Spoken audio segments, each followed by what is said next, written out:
Welcome to BCZ Channel News, interrupting your regularly scheduled program this evening in downtown New Orleans to bring you a forcefully evicted from one's life of themselves and a dismemberment. More on this story later on. In all of my years on the force, I've never seen anything like this. Hey, Zack, we went to party, he started to and then he fell off, and then he ran away.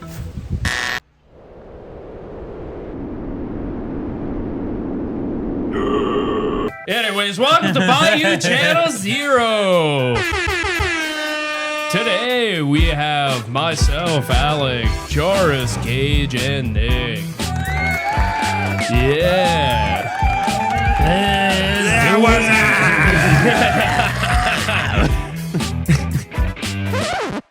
So what are we talking about today, man? So, This is a Nick episode. yes, it is. Yeah. Nick episode.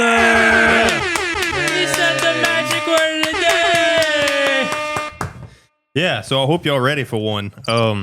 Have y'all ever... Wow, Jairus, that's for Lionel. Yeah, thanks. Thanks.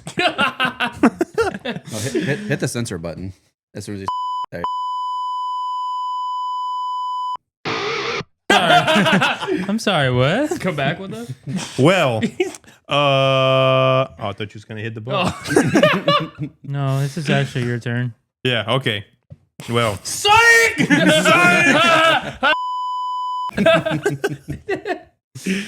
so yeah, this is a wild one. Doubt. Well, you can figure that out for yourself as we go along. Let's hit us with it. All right. So, have you guys ever heard the tale of Zack and Addie? No. No, sir. No. Okay, and it's crazy because nobody. It's like it's a well-known case, but it's not to Louisiana people. And I think the reason for that is because it happened right after Hurricane Katrina, so it kind of did got happen shadowed. here. Yeah, it happened here. It happened in New Orleans. Okay. Yes. But we just not very well known to us. No, I mean, there's a lot of like podcasts and documentaries about what happened here, but it's like you ask people, like someone like you who's very well versed in the history has never heard of this. Yeah. So and whenever we get into it, it's gonna be like, how the hell have I never heard of this? Because it's pretty crazy. But so Wild. yeah, That's how they flew underneath the radar. right. So They if waited you ever for want to be Katrina. a mass murderer, just do it after a hurricane. Yeah. Yeah, we right do after. not endorse that, please. For Cut the love that. of God. Yeah. Yeah, it's just a bug in your ear if you ever want to, if you ever thinking about Stop it. talking about it. So Anyway. so this case may sound. This is about a murder-suicide. Oh. This case may sound a little bit familiar if you're a fan of the Conjuring movie, specifically the third one, The Devil Made Me Do It, because there are some The Diablo. rumors of possible possession in here as to reason why the murder happened, but we'll get into that. Sincere. So the story of Zack and Addie, they were a couple. I don't think I mentioned that. They were a couple. And it's basically a story of two star-crossed lovers turned tragic through trauma, drug use, a natural disaster, and pretty much a fantasy life that they built for themselves that they were trying so desperately hard to reach for, and just, real life got in the way. So, As it does. as it does, As it do, as it shall. as it shall, and as it will. I don't think Yeah. it shall, but it definitely will. And definitely will. As you were. As I am. So, Good sir, please. So we're going to start with Zachary Bowen. He was born in California, and he grew up as a cool, charismatic, charming young man. One of those guys that had a personality that everybody gravitated towards. How Everybody sensational loved that him. you give us a date and name. What? What is it? How nice that you give us a date and name of this. Yeah, Nick, it's like Thank you actually you did for your doing your research. research. You know, You're quite welcome. Now, there's other questions that you could pick apart about the research that I couldn't do, but I appreciate you for highlighting that. Yes. anyway. Anyway. Work appreciated where work is due. Well, I got more, bro, just to make you excited, I got more dates for you. Ooh! Oh, bro. Sensational. So he grew up in California. Very lovable dude. Everybody gravitated towards him. He just was a very likable guy. Got along with everybody. So 1995, in the summer, Jairus, 1995, Summer. he and his dad decided to take a road trip across country. Guess just why not just get in the car and drive across the country? And they lined up in New Orleans, Louisiana. How? Well, By car. Okay. Yeah, I guess they might have been making the big circle, you know?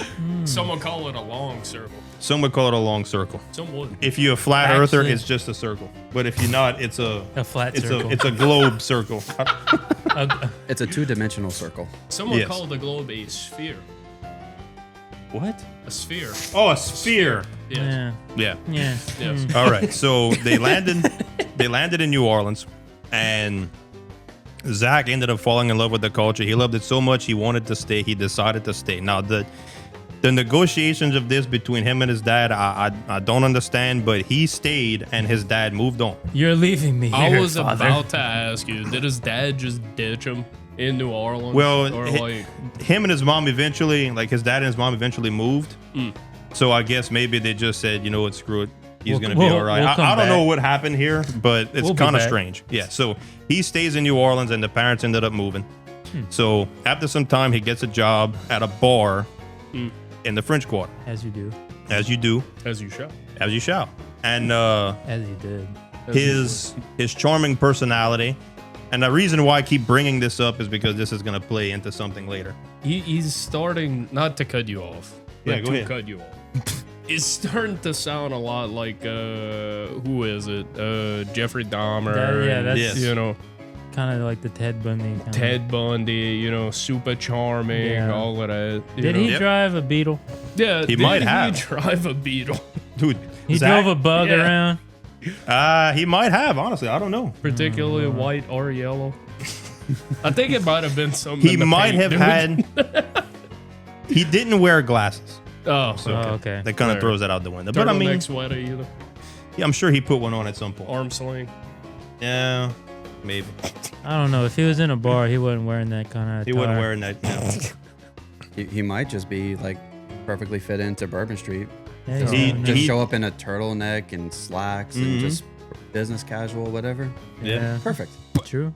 When have you ever gone to Bourbon Street and somebody was in slacks, a turtleneck sweater, business casual? Listen, What do you mean? When there's- have you not? There's some wild times on Bourbon Street at like 2 o'clock in the morning on a random Wednesday. Orleans? That people are doing taxes? Like, what do you mean? New Orleans, Bourbon Street is Have- super like. Have you been New York. Have you been to Bourbon Street on a random Tuesday on like 2 o'clock in the morning? Yes, Okay. I have. You can see just about And you anything want to know what I saw? What? Everything but that. Yeah. Everything, A literally. homeless man relieving himself. Not number one, number two, in the middle of the sidewalk. Was he old Greg? Honestly, I no believe that turtleneck more sweater. than the turtleneck thing. There was a turtleneck there, but it definitely wasn't a sweater, dude. Anyway. Make on wall. Anyway, make on wall. So, working in the bar, his personality gets him well known throughout the community, the New Orleans. A lot of people know him. So, more time goes by. He ends up meeting this girl named Lana, a dancer from Texas, and I'm pretty sure an exotic dancer, but I mean, whatever. Hell yeah. I mean, Hell yeah, bro. Good for him. And they immediately hit it off. And when I say immediately, months later, they're pregnant. Oh, so And he hit it off the first. He day. hit it. He literally hit it off. He got a home run the first night. Yeah. And it was so fast. And he neglected to tell her about a very important part of him. And that was his age. He was 17. You want to know how old she was? 28. 45. 36. No way. Yes. I'm going to buy a lottery ticket. 27. 27. Oh, damn it. 27 years old. Yeah, 10 years younger, which how do you not tell? Yeah. I guess he looked older than he originally was. But Maybe. As you so do. she is understandably outraged. She breaks up with him. after they find out they're gonna have the kid, and she offers him an option. She says, "Look, you can either help me raise this child, or you don't have to, because you're still a kid, pretty much, and I won't hold it over your head." Which, very noble of her. So crazy.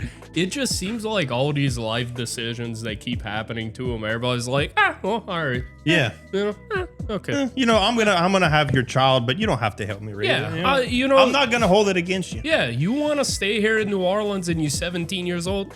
All right. All right. Fine. Zach choosing the latter, he decides to stay with Lana, have a family.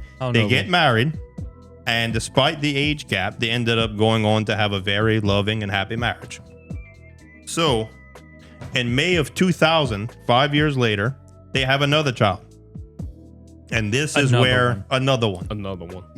This is where reality starts to sink in. So he's still working at a bar at this point. He's not making barely any money. I don't know if she's probably still dancing. So he needs money. So he decides to join the army and get shipped to Iraq. And I think at this point where he gets deployed, this is right around the time of 9/11. So he gets thrown into a bloodbath. Yep. And this is where the downfall starts. Oh, dear Lord. So it didn't go well for him. He watched one of his best friends get killed in a car bombing.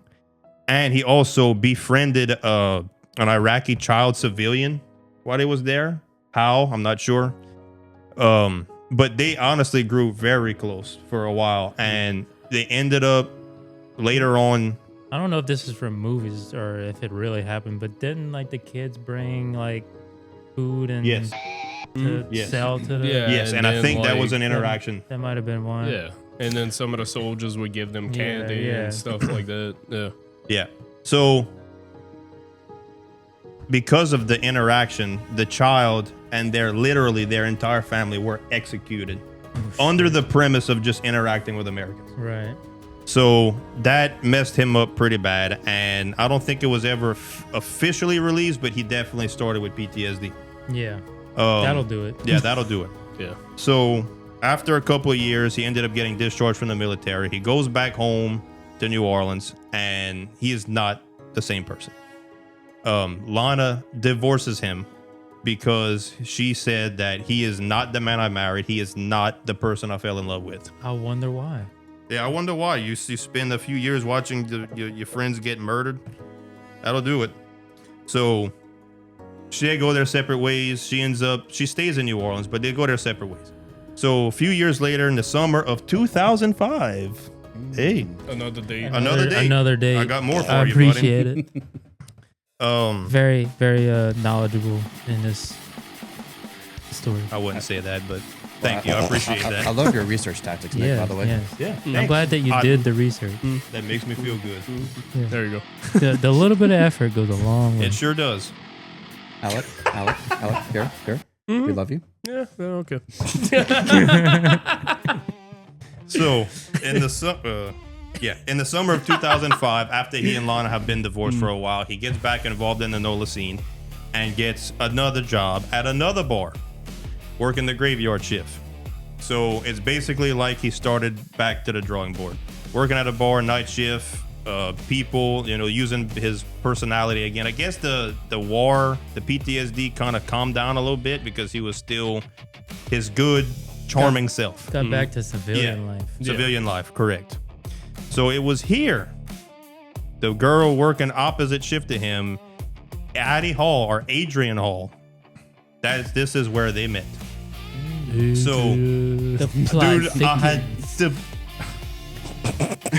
I had contemplated doing that for so long after I said Adrian. I didn't know if I wanted to do it or not. Thank you for doing it. You're welcome. Same wavelength. Anyways. Yep. So they didn't eventually start dating right away because they were two totally different people.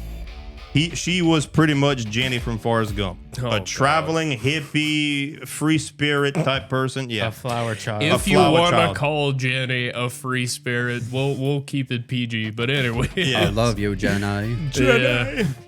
And like she being that way, and Zach being military, and kind of a people pleaser because in the bar he would do like magic tricks and like that to keep the people interested and intrigued. But Street performer. over time, right? Yeah. Over time, he used his charming ways to swoon her over, and eventually they became a couple. And again, hit it off very quickly, madly in love with each other. Another one. Literally another date. one. Another detail that he decided to leave out after some time with Addie, the fact that he has an ex-wife and 2 children. Oh. So time goes by, she finds out about this and understandably pissed. So she doesn't really know what to do at this point, but she decides to stay with him because she loves him. So as their I don't see that relation, really being a deal breaker though. Like, no, I guess she was just kind of shocked that why wouldn't you tell me that? Yeah. Yeah, I mean, that's it is pretty a big. Yeah. big part of his life. You know, that is now a big part of her life as well Right. because now she's a stepmom. You know, Yeah, I guess does it he depends see the on if kids? he. he does, but not much. We're gonna guess- get to that. I guess it depends on if he sees the kids still or not. Right. Like if they're still in his life, Yeah. then yeah, why would you keep that from her? But I think so, but it's not often. Yeah. Not often. He doesn't seem like he's too interested in that part of his life anymore. Right.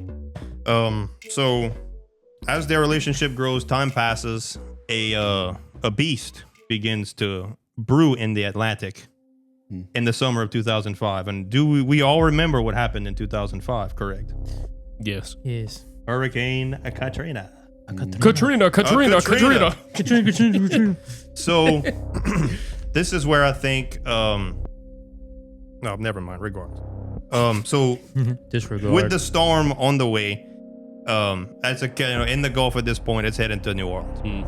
So Lana reaches back out to Zach and asks him to go and stay with her and the kids for the storm. Well, him being swooned over for Addie, he says pretty much, screw you, I'm not going. He does not go with his children, he stays with Addie. And she wasn't too happy about that. So Understandable. yeah, very understandable. So on August 29th, 2005, Hurricane Katrina makes landfall in Buras, Louisiana, I think. It is beer. And it leaves, it is Buras. Yeah. It leaves New Orleans in an apocalyptic state. I'm sure as everybody knows, floodwaters. I mean, the city was basically cut off from breaching the levee, flooding. Over 1,800 people died. It was very bad time. And like what a lot of people might not know is that New Orleans, like, I mean, we all know. But if somebody listening to this isn't from here, they haven't been to New Orleans with the way that the levees are, it makes New Orleans a bowl. Yeah. Yes. So Literally a bowl. with the levee being breached, all that water came in, and I mean, I'm sure that you could put 2 and 2 together. If the city of New Orleans is at the bottom of this cup, and I just keep pouring water into it, it's gonna keep rising and staying inside of it. So it doesn't help that New Orleans is already like what 6-7 feet below sea level to begin with. yeah, and then where we from, we're We're just right at sea level. Yeah. Pretty much. dude. Yeah. We are at sea level. Yeah. We were all born with gills down here. We have a second set of gills. We could breathe underwater. Ride alligators to school. Yeah, absolutely. All of our toes are webbed. We could swim faster than people Rest out in of peace, Louisiana. Monsieur alligator. Yeah. Yeah. my carpool alligator died. Yeah. Forever missed. Forever missed. Forever in our hearts. Number one in our hearts. I Absolutely. had so much fun with it. Alligator. Praise hell. Praise the hell ball.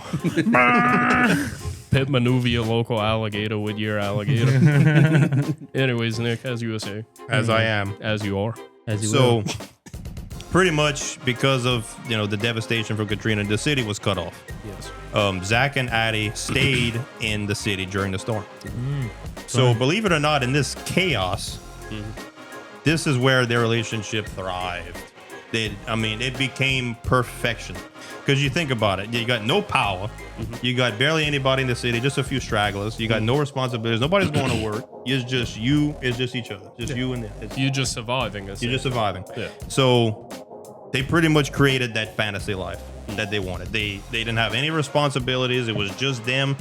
They helped the remaining people in New Orleans, clean up. They cooked in the street. They had parties. It was magic. It was perfection. And over time, it just kept getting stronger and stronger. No worries, no life, just them. And what it was a fantasy life that they created. And we all know that didn't last forever. So a month later, when the electricity turned back on and the world got back to normal, shit hit the fan. Yeah. As it usually does. Yep, the return of normal life would be their downfall, and it would turn to be fatal. Oh, no. Yeah, so when the power returned, Zack finally contacts Lana because I left that part out. So in the recovery of the storm, she has been trying to reach out to him with no answer. Well, she couldn't get to him? She couldn't get to him. Right. I think he just wasn't answering. I think he just was ignoring the calls. Yeah.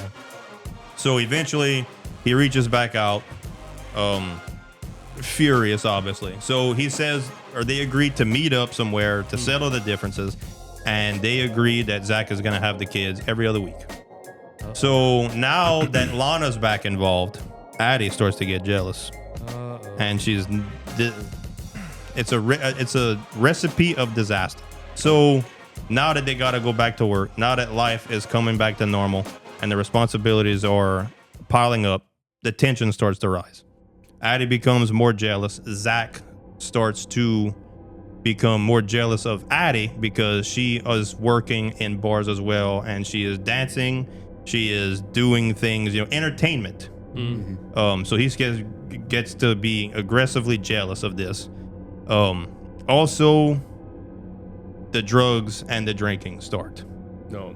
Yeah, as a way to kind of cope with the I guess the fleeting they can see the writing on the wall. Yeah.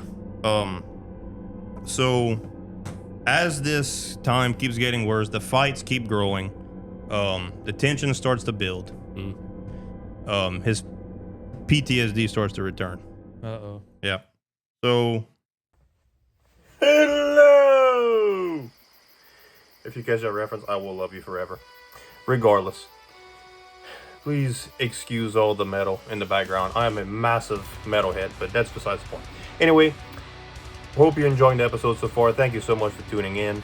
Want to take a real quick break to let you guys know that if you do like the episode, you like our past episodes, you want to see more, hit that subscribe button, hit the like button, and the little bell icon notification right there. Hit that too, and you'll get notified every time we drop a video. Also, on April 11th, Cajun Country Paracon in Lafayette, I believe. We'll be there. We'll have a booth. You guys can come say hi, pay us a visit. We're also going to have an exclusive t-shirt, exclusive only to Cajun Country Paragon.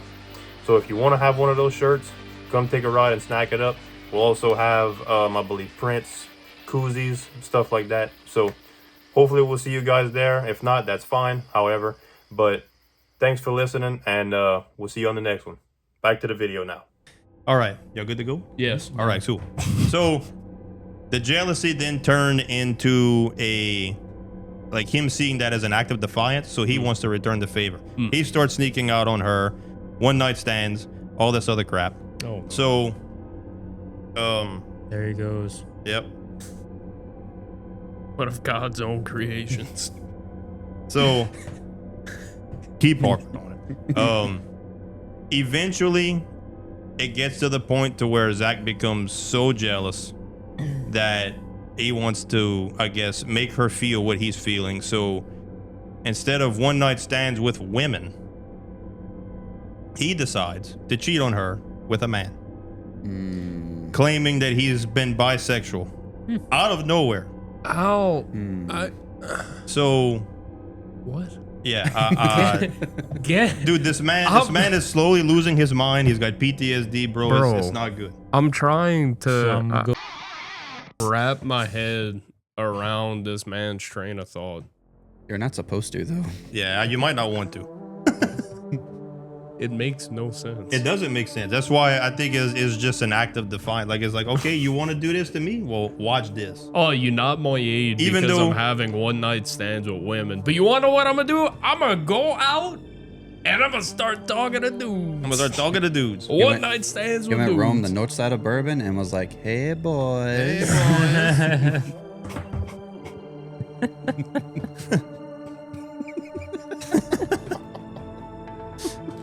Hey, little boy. Oh my god.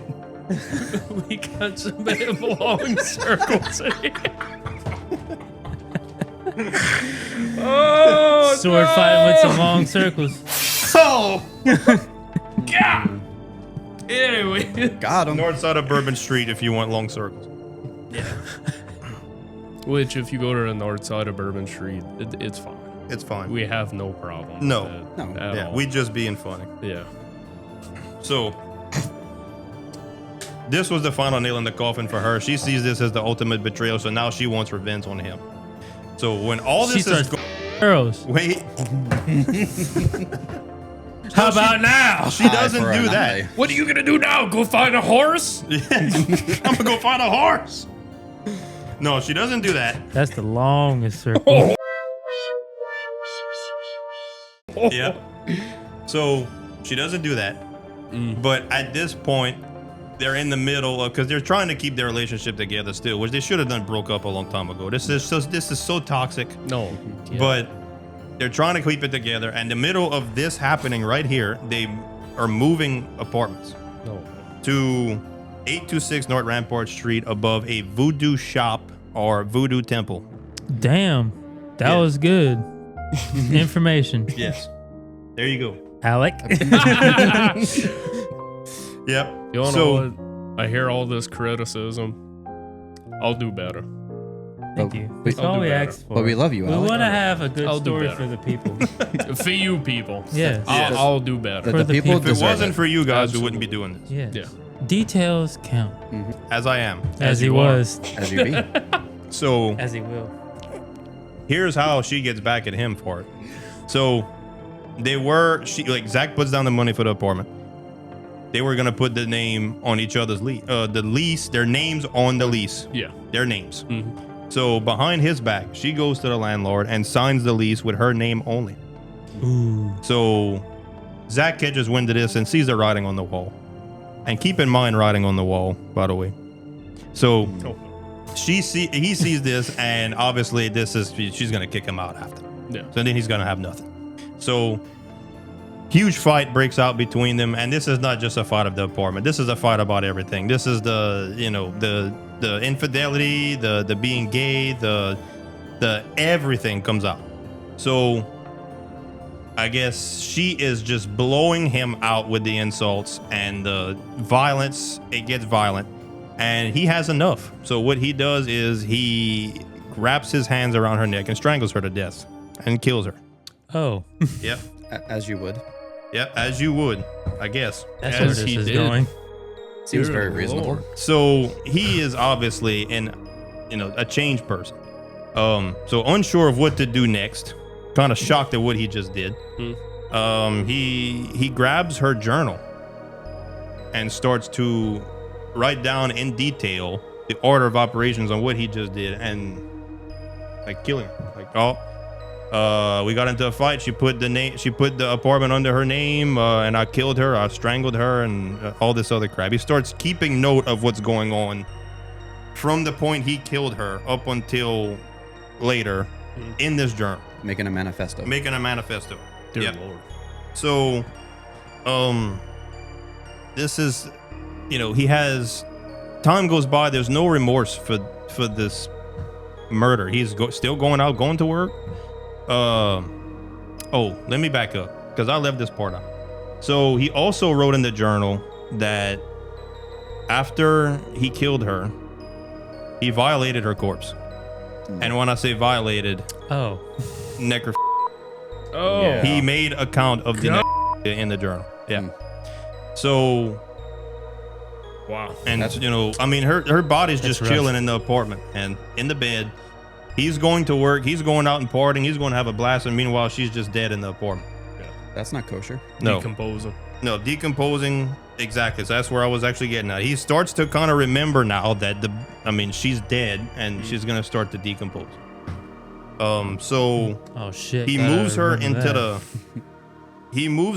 that. the bathtub and lowers the temperature in the apartment to kind of slow down this the process. decomposition. Yes. I mean, how fast can you slow down decomposition With a in South normal Louisiana AC. humidity? You really can't. No. Exactly. Yep.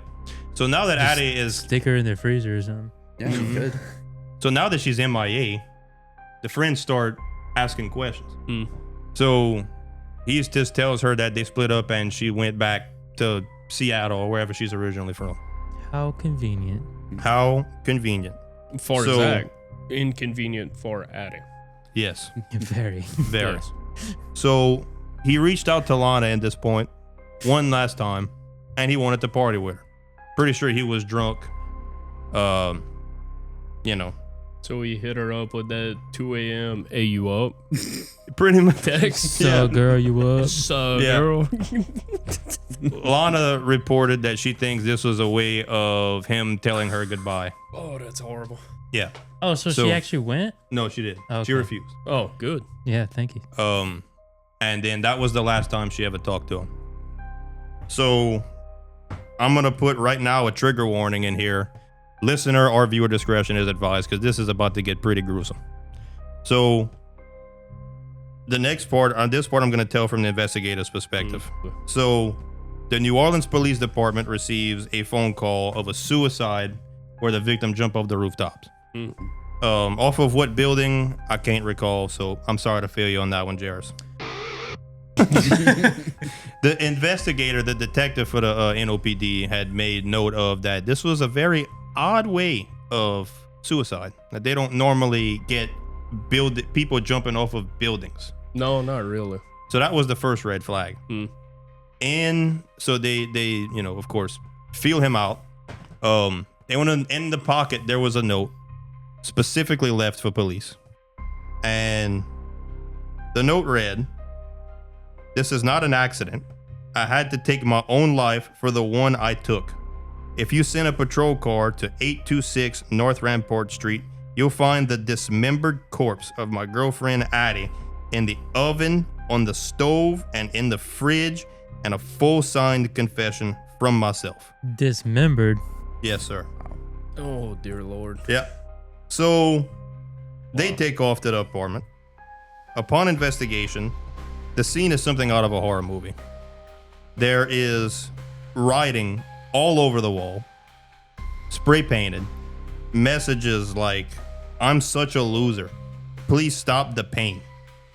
And in the kitchen, on all caps, large, "Look," the word "look," spray painted on the wall with an arrow pointing to the stove with 2 pots on it. So the investigator goes to the stove. One pot contained her head that had evidence of boiling. The other pot contained her hands and feet. It was both, submerged in water. The head and the feet submerged in water. In the oven, her arms and legs in a turkey pan. And in the refrigerator, her torso in a garbage bag. And further look Lord. into it, he boiled her head and hands and feet. And he cooked her arms and legs in the oven. There was charred skin.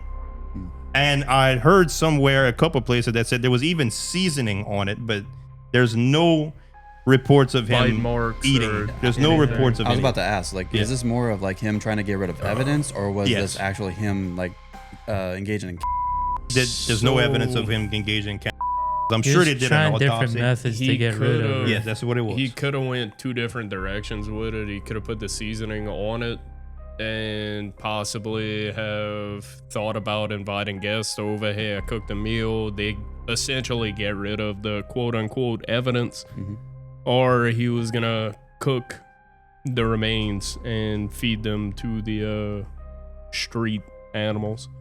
You know, that they have, the strays and stuff like that. Yeah. You know, because there are cases where people have done that. Right. Yeah. You know. I think the seasoning would have been kind of far if you're just like throwing it out to like the random dogs and cats. Why would you put seasoning on there? No. That would to the guests. Oh, to the To the guests. Yeah, not to the animals. I don't think that animals really care if it's seasoned or not. Right. I would think not. No. Yeah. So I apologize. I forgot. I didn't clarify that Zach was the one who committed suicide and jumped off the building. I'm sure y'all figured that out. Oh, well, yeah. And but it's Addie's corpse that's dismembered on the stove. So, like I said, no evidence of this was just more of a way to dispose. Yes. So, this being way out of character, like I said, as I kept harping on the whole charming, charismatic, and loving personality that this dude was, his family and his friends, the rumors started to kind of spread. Because do you remember what was at the bottom of their apartment? A voodoo temple. Voodoo shop. And people who have lived in that apartment before, as well as bystanders, neighbors, have reported that that place is haunted. And the people who lived in that apartment have reported seeing apparitions, hearing voices, you know, the typical haunting stuff. Yeah. So probably in more or less of an attempt at, like, in denial, more or less of an attempt to kind of make sense of this all, is a possibility that Zach could have been possessed when he did this, saying that it's not really Zach who killed her, because it was they moved into this apartment and he lost his mind. He strangled her. He wrote all this crap on the wall, and then he literally dismembered her corpse and cooked it. Yeah. So how do you go from one side of the spectrum to the other? But I mean, you'll never have proof of that, obviously. No. So It could be that he was possessed, but it also could be his PTSD, just like the demons hearing in his head. He just Or it was just feeding on his PTSD. Right. True. Yeah. Right. So, I mean, at the end of the day, the only proof we have is that this was just a psychotic break. Zach did have demons, but it was his own demons, you know, that he was wrestling with, just not spiritual ones. The right combination of trauma, drugs, betrayal, and all that can definitely change a person. And they say that stress kills, but maybe we should put a deeper thought into saying that. Yeah. And with that, that is a wrap on Zack and Addie. Good Lord. Yeah, it took a dark turn. I thought this was going to where the Addie would like kill his family. At first, I was like, okay, where is this going with this? Yeah, with Lana and the kids. Right. I was like, okay. And I mean, I guess with us talking about it and the toxic relationship and everything like that they had, if anybody listening to this is going through one with their significant other and they are in a toxic relationship, leave. Just leave. Just leave. Yeah. It's hard. You know, it's harder to stay than to leave. Yeah, absolutely. Because I'm sure that all of us or one of us or, you know, we know people who has been a part of a toxic relationship, and this is just one case. If you know that it's things that have happened. If you know it's at that point, it's better just to leave before things escalate to a point of no return. And then even if you are a woman or a man who is with your partner and they're threatening your life if you leave, just leave. Yeah. You know, call the cops if you have to. You know, just do not let it get to this point. Right. You know. Or any other. For the ones that say, oh, but it's so hard to leave. I can't leave because he'll do something. Just leave. Yeah. It's really not. You know, it's really not. You have support out there. Like nobody is fully alone. Right. You always have people out there that are willing to help. So don't be afraid to reach out. No. At least one person. Yeah. And I mean, even if like your partner literally took you away from your friends and you haven't talked to your friends in years and stuff like I'm that, sure you reach out still to have your friends. friends. Yeah, reach out They're to still your friends. there. They're going to be there for you. Yeah. And that, as well as any other, you know, depression, anxiety, you know, anything like that, talk to somebody. And if you know, you can reach out to us. We'll talk. Yeah, I mean, you know, BayouChannel0@gmail.com. Right. You know, if you need somebody to talk to or whatever, all of us have access to that email. We'd be more than happy to help. We are your friends. Absolutely. So, quick question: is the voodoo shop still there to this day? Or it's been shut down? Pretty sure. I think it's still there. That I can't answer that 100%. Yeah. Okay. Honestly, we could look up the address. Honestly, I don't think it is, because they do have Zack no. and Addie house tours. Oh, Really? Like I think it's one of like the ghost stores in New Orleans. What was it? 826 Rampart. 826 North Ramp. Yeah, Oh. I think that's it, to be honest. Yeah. So it's still a voodoo Yep, shop it's still there. Yeah. The apartment was up here, upstairs. and I think I'm pretty Yeah. sure that they do tours up top. Bloody Mary's Tours, Haunted Museum, Yep. and Voodoo Shop. So, if you take a trip to New Orleans and you would like to go and see, where all of this happened at Bloody Mary's Tours, Haunted Museum, and Voodoo Shop on 826 North Rampart Street. Interesting. Yep. So, I think that's it. Yeah. Thank y'all for listening and Yeah. tuning in. And thank you for hosting this. Yeah. Absolutely, I had a great time. That was Hope a y'all very enjoyed good it. story. Yeah. Well, storytelling. That was a pretty shitty story, but Yeah, it you is. Might be thinking to yourselves, where are we at right now? So our normal recording studio, we feel like we need to we just redid it all. we feel like we need to give you guys some truth, some answers to this, because you were probably thinking this from the entire beginning of this episode. Where are the boys at? So we stole a house. The original recording area Breaking was a and entering stolen to a house, house. breaking and entering, Stole and it was is a all very ran off strong of a word. generator. Exactly. We strategically took it and expedited it to an alternative location. Thank you. So now we are in another alternative location, and we will continue to go to alternative locations until the original studio is revamped. Yeah. Something like that. Yeah, it's under construction. Absolutely. That's a lie. We have my house. Yeah. There's no construction going on. No, not at all. No. Oh, man. But Okay. yeah, Oh, yeah. good story. That's it. Thank you. Storytelling. Storytelling. Thank you. And thank you for listening.